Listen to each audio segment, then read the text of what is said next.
हरि ओम श्री कृष्ण वंदे जगद्गुरु। वाला मित्रों केम छो? मजामां ने? फरी एक बार आपनु गीता सत्संग में स्वागत है। सौने मारा जय श्री कृष्ण, जय माताजी, राधे राधे। मित्रों बोलिए कृष्ण कन्हैया लाल की जय, गीता ग्रंथनी जय, सनातन धर्मनी जय। तो मित्रों आवो आपणे सौ साथे मळी श्रीमद् भगवद गीता श्री कृष्ण अर्जुन संवाद नामे अध्याय 6 आत्मसंयम योग श्लोक नंबर 28 विषय। युजन्नेव सदात्मानं योगी विगत कल्मषः सुखेन ब्रह्म संस्पर्श मत्यत्व सुखमश्नुते। आ प्रमाणे जे पाप रहित योगी निरंतर आत्माने परमात्माમાં સમાહિત કરી સહેલાઈથી પરબ્રહ્મ પરમાત્માની પ્રાપ્તિ રૂપ અનંત આનંદનો અનુભવ કરે છે। મિત્રો શ્લોકના અર્થને વિસ્તારથી જોઈએ કે યુજનેવ સદાત્માનમ યોગી વિગત કલ્મષઃ। પોતાની સ્થિતિ માટે જે એટલે કે મનને વારંવાર જોડવું વગેરે અભ્યાસ કરવામાં આવે છે તે અભ્યાસ અહીં નથી। અહીં તો અનભ્યાસ જ અભ્યાસ છે, અર્થાત પોતાના સ્વરૂપમાં પોતાની જાતને દઢ રાખવી એ જ અભ્યાસ છે। આ અભ્યાસમાં અભ્યાસ વૃત્તિ નથી। એવા અભ્યાસથી તે યોગી અહંતા મમતા રહિત થઈ જાય છે અને અહંતા મમતાથી રહિત થવું તેને જ નિષ્પાપ થવું કહે છે। કેમ કે સંસારની સાથે તો અહંતા મમતા પૂર્વક સંબંધ રાખવો એ જ પાપ છે। મિત્રો પાપ ક્યારે લાગે છે અને પુણ્ય ક્યારે લાગે છે? તો અહીં ભગવાન એ કહેવા માંગે છે કે જે અહંતા અને મમતા પૂર્વક મારું, હું કરું છું અને મારા માટે કરું છું, આ રીતે જો કાર્ય કરવામાં આવે તો તે અહંતા મમતા રૂપ બને છે અને એનાથી પાપ લાગે છે। જ્યારે અહંતા એટલે કે મારાપણું અને મમતાપણું એટલે મારું, અહમ હું અને મારું જો છોડવામાં આવે તો તે નિષ્પાપ બની જાય છે। તો 15મા શ્લોકમાં યુજનેવ પદ સગુણ ધ્યાન માટે આવ્યું અને અહીં યુજનેવમ પદ નિર્ગુણ ધ્યાન માટે આવ્યું। તેવી જ રીતે 15મા શ્લોકમાં નિયત માનસ આવ્યું અને અહીં વિગત કલ્મશ આવ્યું। કેમ કે તે પરમાત્મામાં મન લગાડવાનું પ્રધાન છે અને અહીં જડતાનો ત્યાગ કરવાનું પ્રધાન છે। त्यो परमात्माનું ચિંતન કરતા કરતા સગુણ પરમાત્મામાં તલ્લીન થઈ ગયા તો સંસાર આપોઆપ છૂટી ગયો અને અહીં અહંતા મહંતા રૂપ કલ્મશ એટલે કે દોષોને સંસારથી સર્વથા સંવેદ વિષેદ કરીને પોતાના ધ્યેય પરમાત્મામાં સ્થિત થઈ ગયા। આ રીતે બંનેનું તાત્પર્ય એક જ થયું, અર્થાત તેઓ પરમાત્માને મોં જોડવાથી સંસાર છૂટી ગયો અને અહે સંસારને છોડીને પરમાત્મામાં સ્થિત થઈ ગયા। મિત્રો બંને બાજુ બંને માર્ગો એક જ છે।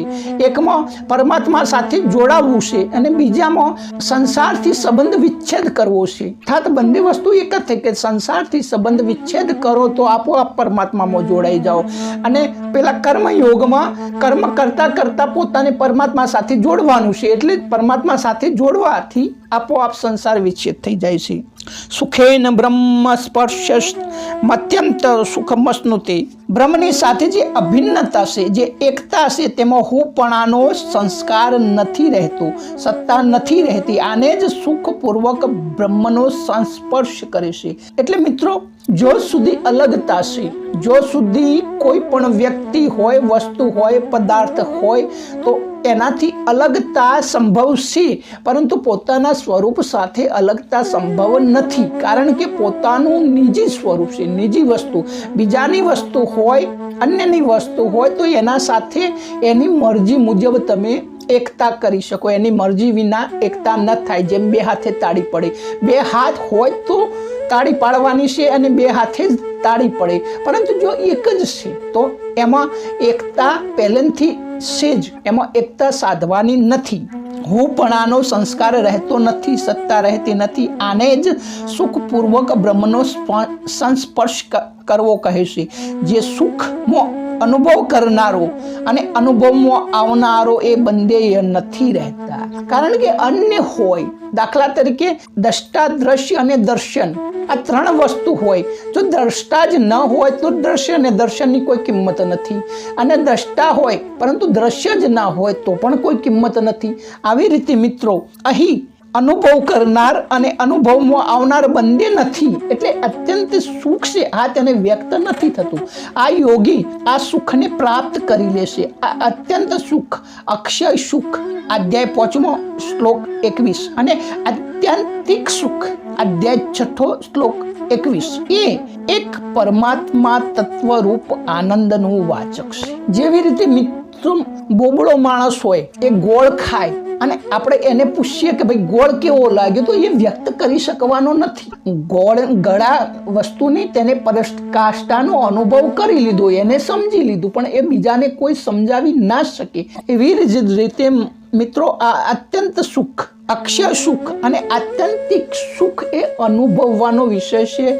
અને આ અનુભવ વાળો ભગવાન કહે છે કે અનુભવ કરનારો અને અનુભવમાં આવનારો બંને વસ્તુ રહેતી જ નથી, તો કોણ કોને કહે.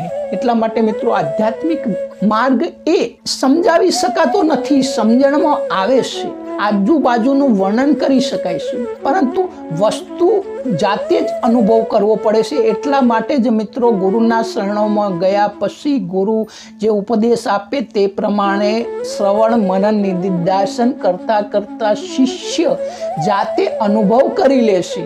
ગુરુનો અનુભવ છે, પરંતુ શિષ્યનો અનુભવ જ્યાં સુધી ના થાય ત્યાં સુધી એ ફક્ત શાસ્ત્ર સંમત વાત જ થઈ, શાસ્ત્ર સંમત અનુભવ જ થયો, શાસ્ત્ર સંમત ગુરુ ઉપદેશ થયો.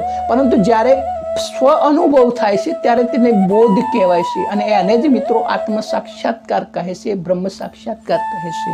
તો એ બ્રહ્મ સાક્ષાત્કાર કરવામાં કરનારો અને અનુભવનારો હોતો જ નથી, એટલે તમે બીજાને એનું વર્ણન ના કરી શકો. તો મિત્રો 18મા શ્લોકથી 23મા શ્લોક સુધી સ્વરૂપનું ધ્યાન કરવા વાળા જે સ્વાંખ્ય યોગીનું વર્ણન થયું તેના અનુભવનું વર્ણન ભગવાન આગળના શ્લોકમાં કરશે. ત્યાં સુધી સૌની રજા લઈએ મિત્રો.